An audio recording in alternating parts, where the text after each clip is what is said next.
Quand j'ai arrêté de chercher la motivation, c'est là que j'ai commencé à réellement avancer. Quand j'étais plus jeune puis que j'ai commencé à m'entraîner, au début, j'étais motivé puis je pensais que c'était une émotion, un feeling qui allait rester pour tout le temps.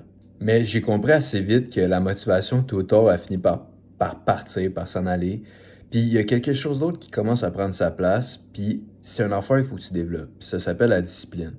Puis là, je parlerai pas du concept de la discipline parce que tout le monde le connaît, mais faut savoir qu'un truc pour s'aider à développer notre discipline, c'est qu'il faut se mettre des standards.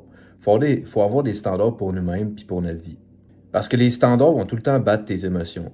Si tu te sets un standard, par exemple, de te remettre en forme, d'être quelqu'un qui est en santé, puis c'est ça ton standard, ben la journée que tu vas pas avoir envie de t'entraîner, ben tu vas avoir plus de facilité à être discipliné puis à y aller quand même parce que ton standard de vie, c'est quelqu'un qui est en santé puis qui se remet en forme.